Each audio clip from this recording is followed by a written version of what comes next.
ഒരുമിച്ച് മദ്യപിച്ച ശേഷം ഉറങ്ങിക്കിടക്കുകയായിരുന്ന യുവാവിന്റെ ATM കാർഡ് കവർന്ന് പണം തട്ടിയ കേസിൽ 2 പേർ അറസ്റ്റിൽ. കണ്ണൂർ തൃശൂർ സ്വദേശികളെയാണ് കണ്ണൂർ ടൗൺ പോലീസ് അറസ്റ്റ് ചെയ്തത്. പെരളശ്ശേരി സ്വദേശിയുടെ 1.25 ലക്ഷം രൂപയാണ് പ്രതികൾ തട്ടിയത്. ലോഡ്ജിൽ മുറിയെടുത്ത് മദ്യപിച്ച ശേഷം ഉറങ്ങിപ്പോയ സുഹൃത്തിന്റെ ATM കാർഡും പിൻ നമ്പറും കൈക്കലാക്കിയാണ് പണം തട്ടിയത്. 1.25 ലക്ഷം രൂപയാണ് തട്ടിയെടുത്തത്.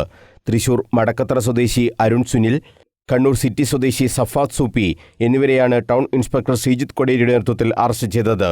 ജൂലൈ 29 രാത്രി 7 മണിയോടെയായിരുന്നു കേസിനാസ്പദമായ സംഭവം. പെരളശ്ശേരി സ്വദേശിയുടെ പണമാണ് തട്ടിയെടുത്തത്. 15 തവണകളായാണ് യുവാവിന്റെ ബാങ്ക് അക്കൗണ്ടിൽ നിന്നും 1,25,000 രൂപ പിൻവലിച്ചത്. ഇതിന്റെ സന്ദേശങ്ങൾ വന്നതോടെയാണ് യുവാവ് പണം നഷ്ടപ്പെട്ടതായ വിവരം അറിഞ്ഞത്. തുടർന്ന് ടൗൺ പോലീസിൽ പരാതി നൽകുകയായിരുന്നു.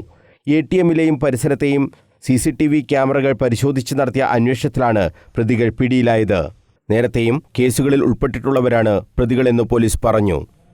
News bureau, Kannur.